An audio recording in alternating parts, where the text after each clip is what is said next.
नमस्कार, स्वागत है आपका। इंडिया टीवी देख रहे हैं आप। आपके साथ मैं हूं प्राची पारशर। देश के दुश्मनों पर जम्मू कश्मीर के अनंतनाग में आखिरी प्रहार जारी है। अनंतनाग के कोकरनाग के पहाड़ पर गुफाओं में छिपे आतंकियों पर ड्रोन से बम बरसाए गए हैं। इस वक्त की सबसे बड़ी खबर यह है कि ड्रोन से आतंकियों पर बम बरसाए गए हैं। आतंकी जिन ठिकानों पर छिपे हैं उन्हें उड़ाया जा रहा है। बस किसी भी वक्त ये खबर आ सकती है और सेना ने 3 अफसरों और 1 जवान की शहादत का बदला ले लिया है। यहां पर पहाड़ पर गुफाओं में लश्कर का कमांडर उजैर अहमद खान और उसका साथी छिपा है। ऑपरेशन करीब 60 घंटे से लगातार चल रहा है। लगातार बमबाजी की जा रही है, गोलीबारी की जा रही है। चूंकि इलाका जंगल वाला है, गुफा में छिपे हुए हैं, गुफा को अपना सहारा आतंकियों ने बनाया हुआ है, इसलिए लंबा वक्त लग रहा है। लेकिन किसी भी वक्त ये खबर सामने आ सकती है कि देश के दुश्मनों को नेस्ता नाबूद कर दिया गया है, देश के दुश्मनों को मिट्टी में मिला दिया गया है। मनीष के पास सीधा चलते हैं। मनीष, क्या जानकारी, किस तरीके से ऑपरेशन फिलहाल चल रहा है?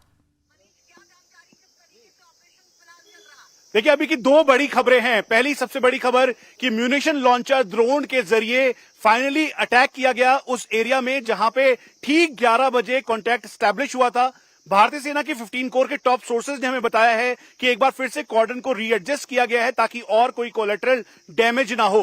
इसीलिए उस एरिया में जहां पर आतंकी छुपे हुए हैं, हाइड आउट है, उसको बस्ट करने के लिए ड्रोन हेक्साकॉप्टर का इस्तेमाल किया गया, जिसके अंदर जो एक्सप्लोजिव था, ग्रेनेड था, उसे लिया गया और फिर उसके बाद वहां पर अटैक किया गया। दूसरी बड़ी खबर जो इस समय के हालात हैं, जिसमें एक भारतीय सेना का जवान मिसिंग है। टॉप सोर्सेज के मुताबिक ये जवान दरअसल ये वीरगति को प्राप्त हुआ है। अभी भी ये, क्योंकि घना जंगल है, जैसे ही बर्स्ट राउंड इनिशियली फायर हुआ था उसके बाद इन्हीं जंगलों में जवान का पार्थिव शरीर अभी भी है। रिट्रीव करने में काफी मुश्किल है क्योंकि इस मेन एरिया में अभी भी आतंकी छुपे हुए हैं। उजैर अहमद के साथ 2 लश्कर के आतंकी है जो कि पाकिस्तानी आतंकी है। कुल मिला के इनकी 3 की संख्या है। चूंकि इस समय टैक्टिकल हॉल्ट के तौर पर देखा जा रहा है इस ऑपरेशन को, तो मैं आपको तस्वीरें दिखा रहा हूं। मैं आपको फिर से कह दूं कि ऑपरेशन की हम तस्वीरें नहीं दिखा रहे, जिम्मेवारी पूरी उठाते हुए। ये ठीक सामने का जो एरिया है ये डेंस फॉरेस्ट है। करीबन 12 किलोमीटर का डेंस फॉरेस्ट है। 500 से 600 मीटर इसका स्ट्रेट क्लिफ है और यहीं पर जो टॉप सोर्सेज है उनके मुताबिक करीबन 50 ऐसे हाइड आउट हैं, ढोग हैं, गुफाएं हैं जिसका इस्तेमाल आतंकी पैसेज के तौर पर पंजाब और जम्मू से इन्फिल्ट्रेट करने के बाद इसी रास्ते का इस्तेमाल साउथ कश्मीर पहुंचने के लिए करते थे। जो इनपुट था इसी के आधार पे था, इनपुट को चेक किया गया और तब जाके ये ऑपरेशन तेज हुआ। तो 3 बड़ी खबरें। पहली बड़ी खबर, ड्रोन का इस्तेमाल करते हुए, म्यूनिशन लॉन्चर का इस्तेमाल करते हुए आतंकियों के ढोक को तबाह करने की कोशिश की गई। 11 बजे कॉन्टैक्ट स्टैब्लिश किया गया, रीएडजस्टमेंट पूरी तरीके से किया गया ट्रुप मूवमेंट को। और जो भारतीय सेना के एक जवान है जो मिसिंग है, अभी उसके बारे में जानकारी मिली है कि वो जवान हालांकि वीरगति को प्राप्त हुआ है, लेकिन अभी पूरी तैयारी की जा रही है, चेकिंग की जा रही है। देखा जा रहा है कि जल्द से जल्द उनके पार्थिव शरीर को रिट्रीव किया जाए। बिल्कुल, देखिए मनीष, जिस तरीके से आप जानकारी दे रहे हैं और जैसा आपने इलाका दिखाया, ये इलाका डेंस फॉरेस्ट का इलाका है। यहाँ पर गुफाएं हैं और इन्हीं गुफाओं में छिपकर आतंकी अपने आप को बचाने की कोशिश कर रहे हैं। लेकिन सेना की नजर से अब बचेंगे नहीं ये आतंकी। वो आतंकी जिन्होंने हमारे जवानों को शहीद किया, हमारे जवानों पर हमला किया, वो आतंकी अब बचेंगे नहीं, क्योंकि ड्रोन के जरिए भी उन पर अब बमबाजी की जा रही है। मेरे सहयोगी इस वक्त हमारे साथ लगातार जुड़े हुए हैं। मंजूर मीर भी हमारे साथ हैं। मंजूर मीर, क्या जानकारी आपके पास है, किस तरीके से सेना का ये ऑपरेशन चल रहा है फिलहाल? देखिए प्राची, आज ऑपरेशन का 3रा दिन है और आज ऑपरेशन में जो है सुबह से ही काफी तेजी देखी जा रही है। 20 से ज्यादा धमाके जो है अब तक किए गए हैं। सिर्फ 15 मिनट के भीतर लगातार गोलाबारी जो है वो हो रही है और ड्रोन के जरिए जो है टारगेट को सेट किया जा रहा है। हम इस वक्त उस स्पॉट से महज कुछ दूरी पर है जहां पर पहला हमला हुआ था और माना जा रहा है कि ये जो मिलिटेंट्स है, ये जो मेरे सामने आप ये पहाड़ी देख रहे हैं, घना जंगल है, सेबों के बड़े बड़े बगीचे हैं और इसी पोर्शन में जो है मिलिटेंट्स छुपे हुए हैं और लगातार आज सुबह से सुरक्षा बल के जवान जो है एक जगह को टारगेट कर रहे हैं, क्योंकि माना जा रहा है कि मिलिटेंट्स जो है वो यहाँ से ज्यादा दूर भागने में सफल नहीं हुए हैं। यही कारण है कि ड्रोन की मदद ली जा रही है, लगातार धमाके किए जा रहे हैं। जो खबर जानकारी मिल रही है उसके मुताबिक लश्करी तैयबा के जो टॉप कमांडर ए प्लस कैटेगरी के मिलिटेंट उज़ैर खान है, वो इसी इलाके का रहने वाला है और वो इस इलाके को बखूबी पूरी तरह से जानता है। इसीलिए इस जगह को चुना गया और यहाँ पर एक हाइडआउट बनाया गया, क्योंकि ये जो पहाड़ी इलाका आप देख रहे हैं, यहाँ पर कहीं बड़ी छोटी बड़ी गुफाएं हैं जहाँ पर मिलिटेंटों ने अपना ठिकाना बना के रखा है। और मेरे सामने आप जो ये ग्रीनरी देख रहे हैं, ये पहाड़ देख रहे हैं, यही से पहला अटैक जो है सुरक्षा बल के जवानों पर हुआ था, जिसमें सिक्योरिटी फोर्सेस को काफी जानी नुकसान उठाना पड़ा। और इसी टारगेट को जो है लगातार आज सुबह से टारगेट किया जा रहा है, क्योंकि ये माना जा रहा है कि मिलिटेंट जो है वो ज्यादा दूर तक भागने में कामयाब नहीं हुए हैं, चारों तरफ से सुरक्षा बलों के घेरे में है और जल्द से जल्द जो है उन मिलिटेंटों को मार गिराने की जो कोशिशें हैं वो लगातार जारी है। जिस तरह से आज सुबह से ही इस ऑपरेशन को चलाया जा रहा है, उससे लगता है कि ये ऑपरेशन जो है अपने अंतिम चरण तक पहुंच चुका है, क्योंकि ये पूरा एरिया जो है कॉर्डन ऑफ किया गया है। Jammu Kashmir police, CRP, army के अलावा जो है स्पेशल पैरा कमांडोज की टीम जो है वो लगातार इस ऑपरेशन में लगी हुई है। 50 घंटे से ज्यादा का समय बिल्कुल, देखिए लंबा वक्त बीत चुका है। सेना का ये जो ऑपरेशन ही अपने आखिरी चरण में पहुंच चुका है और वो आतंकी जिन्होंने सेना पर हमला किया, जिन्होंने देश पर हमला करने की कोशिश की गई, वो आतंकी कुछ ही देर में नेस्ता नाबूद हो जाएंगे, मिट्टी में मिल जाएंगे। लेकिन कैसे सेना का ऑपरेशन चल रहा है, कैसे बमबाजी की जा रही है और उन जगहों को चिन्हित किया जा रहा है जहां पर आतंकी छिपे हुए हैं, एक रिपोर्ट आपको दिखाते हैं मनीष प्रसाद की। और ये तेज धमाकों के साथ अब हाइडआउट को बस्ट करते हुए यहाँ पर भारतीय सेना के स्पेशल फोर्स के कमांडोज और उसके साथ यहाँ पे काउंटर फायर शुरू हो गया है। जो ढोग है, गुफा है, उसके ऊपर फायर करते हुए जो पूरा जो गुफा है उसको ध्वस्त करते हुए भारतीय सेना के जवान हैं, स्पेशल फोर्स के कमांडोज हैं। और यहाँ पर आप देखें तो इसको पूरा रिकॉर्ड किया जा रहा है। तेज फायरिंग शुरू हो गई है। इन फायरिंग के साथ यहाँ पर पूरे एरिया को कॉर्डन करते हुए जो 50 से ज्यादा अलग अलग हाइडआउट्स हैं वहां पर छुप चुके हैं जो आतंकी। अब उनको काउंटर करने की पूरी तैयारी है। और यहाँ पर आप देखें तो ये सामने फायरिंग शुरू हो गई है। तेज फायरिंग के साथ यहाँ पर चारों तरफ भारतीय सेना और जम्मू कश्मीर पुलिस का ये ज्वाइंट ऑपरेशन है, ताकि उज़ैर खान समेत 2 लश्कर के आतंकियों ने जल्द से जल्द मार गिराया जा सके। यहाँ पर हलचल तेज हो गई है, धीरे धीरे ऑपरेशन को अग्रेसिव किया गया है। आप आवाज सुने, ये देखिए फायरिंग की आवाज।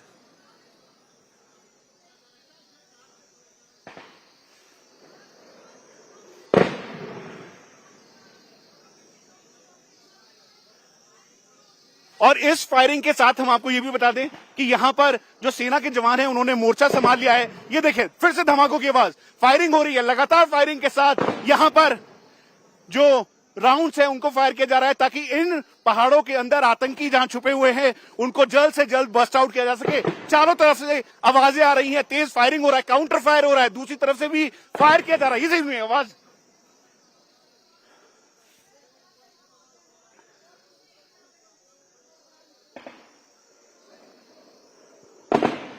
हम आपको ये भी बता दें कि हमें बार बार ये कहा जा रहा है कि हम कैस्पर के पीछे रहें, ताकि सिचुएशन अगर खराब होती है तो ये बख्तरबंद गाड़ी है जो पूरी तरह से इसको कंट्रोल कर सकती है। और यहाँ पर फिर से उस जगह पर जहां पर आतंकी छुपे थे, जहां पे इनपुट मिला था, उसी एरिया को पूरा तबाह किया गया है और ध्वस्त करते हुए यहाँ पर अभी की ये सबसे बड़ी, आप ये देखिए फिर से लगातार बर्स्ट राउंड फायर किया गया है, गोलों को दागा जा रहा है। और इन एरियाज में जहां स्पेशल फोर्स के कमांडोज हैं तो वहीं जम्मू कश्मीर पुलिस के जवान भी आउटर कॉर्डन में हैं। यहां से एक एक जो डिटेल है उसको रिकॉर्ड किया जा रहा है, मैप किया जा रहा है। और इस कमांड कंट्रोल व्हीकल जो कि ब्लैक पैंथर है, इससे भी रिकॉर्ड किया गया। ये देखिए तेज धमाके, ये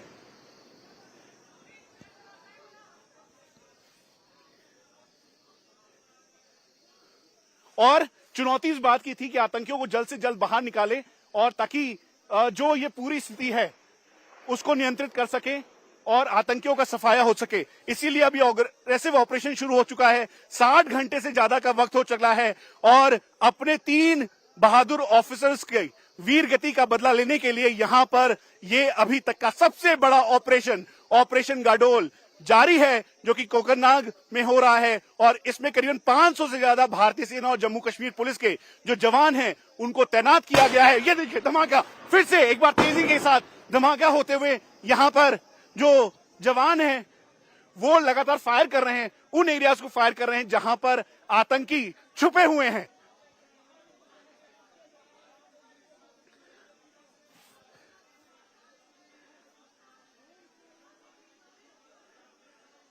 एक तरफ जहां तेज आवाजें आ रही हैं धमाकों की, तो ड्रोन से इस पूरे एरिया की निगरानी की जा रही है। निगरानी करने के लिए हेक्साकॉप्टर, साथ में नैनो ड्रोन का इस्तेमाल किया जा रहा है, यूएवीज का इस्तेमाल किया जा रहा है और साथ में हेरॉन का भी, ताकि स्पॉट किया जाए जहां पर आतंकी छुपे हुए हैं। और ये देखिए तेज आवाजों के साथ ये फिर से फायरिंग हो रही है और वहां से दूसरी तरफ से भी काउंटर फायर हो रहा है। और ये सिचुएशन को नॉर्मलाइज करने के लिए, हालात को स्थिर करने के लिए तेज धमाकों के साथ लगातार फायरिंग। तो ये तस्वीरें आप लगातार देख रहे हैं। मेरे सहयोगी मनीष प्रसाद ने आपको कुछ देर पहले की रिपोर्ट दिखाई। सेना का ऑपरेशन लगातार आक्रामक है। सेना लगातार ये कोशिश कर रही है कि जो आतंकी इस पहाड़ में बनी गुफाओं में छिपे हुए हैं, क्योंकि 3 आतंकी ये संख्या बताई जा रही है, ये आतंकी जिन गुफाओं का सहारा ले रहे हैं उन गुफाओं को ही नेस्तनाबूद कर दिया जाए, उन्हें ही ध्वस्त कर दिया जाए। और ये आतंकी जैसे ही बाहर निकलेंगे, सेना अपने जवानों की शहादत का बदला लेगी।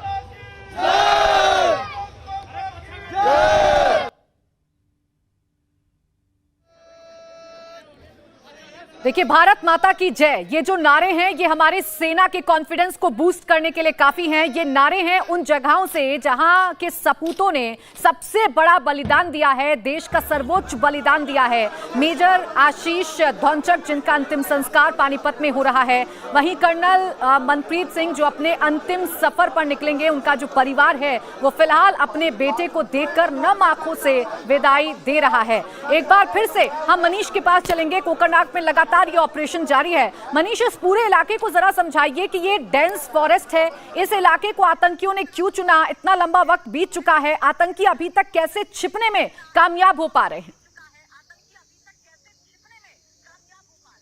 देखिए, पहले हम आपको ये बता दें कि पूरी जिम्मेवारी निभाते हुए हम कोई भी एनकाउंटर की लाइव तस्वीरें नहीं दिखा रहे। डेमोग्राफी समझना बहुत जरूरी है, क्योंकि आतंकी जो खासतौर पे लश्कर, जैश या हिजबुल के आतंकी हैं, पाकिस्तानी आतंकी, उनको लोकल गाइड यानी लोकल आतंकियों की मदद से इस पूरे एरिया को ट्रांजिट रूट के तौर पे वो इसका इस्तेमाल करते आए हैं। ये ठीक सामने का पहाड़ दिखाई दे रहा है, दरअसल ये 600 मीटर सीधा इसकी वर्टिकल ऊंचाई है, सीधा ये बिल्कुल खड़ी चढ़ाई है और 12 किलोमीटर तक का ये जो पूरा एरिया है, इस एरिया में करीबन 50 से ज्यादा ऐसी कैविटीज और ढोग हैं जिसे नेचुरली गुफा के तौर पर आतंकी एक ट्रांजिट रूट पे इस्तेमाल करते आए हैं। इसके एक तरफ किश्तवाड़ डोडा का एरिया है, तो दूसरी तरफ पुंछ का एरिया, और ये काजीगुंड और बनिहाल की तरफ जाते के कनेक्ट होता है। इसीलिए इस पूरे एरिया को ट्रांजिट रूट के तौर पर इस आतंकी इस्तेमाल करते आए थे और यही हुआ। इसी का इंटेलिजेंस इनपुट मिला था, जिसमें जो यहाँ का लोकल आतंकी है 2022 में यहां पर उसने लश्कर को ज्वाइन किया और तब से आतंकी गतिविधियों में शामिल था। उसकी जानकारी मिली। जानकारी इस बात की मिली कि 4 अगस्त को 19 RR के 3 जवान जो वीरगति को प्राप्त हुए थे, दरअसल उनके पीछे भी यही था। और इसी इनपुट को और जनरेट करते हुए जब सीओ खुद यहां पर पहुंचे और पहुंचने के बाद यहां पर ऑपरेशन शुरू हुआ। हम आपको फिर से बता दें कि जो पहाड़ियां हैं, इन पहाड़ियों की खड़ी चढ़ाई और उसके अलावा जो पूरा एरिया है, इस एरिया में कई सारी नेचुरल कैविटीज और नेचुरल गुफाएं हैं, ढोग हैं, जिसका इस्तेमाल आतंकी हाइडआउट के तौर पर करते आए हैं और इन्हीं के अंदर वो एक्सप्लोजिव आर्म्स, एम्युनिशंस और लॉजिस्टिक रखते हैं। इसमें अहम भूमिका यहाँ के ओवरग्राउंड वर्कर्स यानी उनके उन सहयोगियों की है जो गाइड और साथ में कुरियर के तौर पर उनका काम करते हैं। जो इनपुट इस बात का भी मिला है हमें 15 कोर के टॉप सोर्सेज के मुताबिक कि जम्मू और पंजाब से जब इन्फिल्ट्रेशन होती है तो इन्फिल्ट्रेशन होने के बाद इन्हीं पैसेज का इस्तेमाल करते हुए आतंकी साउथ कश्मीर से लेकर अलग अलग जगहों पर जाते हैं और इसी वजह से यहां पर सबसे ज्यादा इस समय ऑपरेशंस किए जा रहे हैं। कुलगांव का एरिया, उसके अलावा कोकरनाग का एरिया यानी 19 RR के AOR में करीबन 14 किलोमीटर का ऐसा एरिया है जो कि एडजॉइनिंग एरिया जो कनेक्ट होता है मेन रोड से, टनल से, उसके अलावा जो बाकी का एरिया किश्तवाड़ और डोडा का है उससे। हम आपको ये भी बता दें लश्कर तोयबा का ये पूरा जो बिल्कुल, लेकिन जिस तरीके से आप जानकारी दे रहे हैं मनीष, हम कुछ तस्वीरें भी दिखा रहे हैं और जैसा कि आप बार बार बता रहे हैं और हम भी अपने दर्शकों को जानकारी दे रहे हैं कि खुफिया जानकारी लीक ना हो, इसके लिए हम लाइव रिपोर्ट नहीं दिखा रहे हैं, बल्कि जो कुछ देर पहले की तस्वीरें हैं जो ऑपरेशन सेना की तरफ से अंजाम दिया जा रहा है, वो तस्वीरें हम अपने दर्शकों तक दिखा रहे हैं ताकि देश भी ये समझे कि देश के जवानों के बलिदान का जो बदला है वो कैसे हमारी सेना ले रही है, हमारे बहादुर बहादुर जवान ले रही हैं। ये वो पहाड़ जिसमें छिपे हुए हैं आतंकी, वो गुफाएं जो इन आतंकियों की मदद कर रही हैं छिपने में, अभी तक बचे हुए हैं, उन गुफाओं को नेस्तनाबूद किया जा रहा है। लगातार बमबाजी की जा रही है, जो फायरिंग की आवाज है दोनों तरफ से लगातार सुनाई दे रही है। ड्रोन की मदद ली गई है ताकि चिन्हित किया जाए उन स्पॉट्स को जहां पर आतंकी छिपे हो सकते हैं। जैसा कि मनीष अभी जानकारी दे रहे थे कि इस पहाड़ को या कोकरनाग को क्यों चुना गया, क्योंकि ये डेंस फॉरेस्ट है, खड़ी चढ़ाई है और ये ऐसे पहाड़ हैं जहां पर गुफाएं होती हैं, जहां पर छिपने के लिए आसानी से जगह मिल जाती है, एक सेफ पैसेज मिल जाता है आतंकियों को। इस सेफ पैसेज का इस्तेमाल लगातार आतंकियों की तरफ से किया जाता है। यहां पर अपनी आर्म्स एक्टिविटी की जाती है, लेकिन जैसे ही ये जानकारी सेना को मिलती है, सेना का ऑपरेशन शुरू होता है। इन आतंकियों पर ताबड़तोड़ बरसात की जाती है, बम की, गोलीबारी की। हालांकि इस ऑपरेशन में देश ने अपने 4 जवानों को खो दिया है। इंडिया टीवी हर वक्त हर जगह डाउनलोड करने के लिए सर्च करें India TV news Google play store या ऐप स्टोर पर।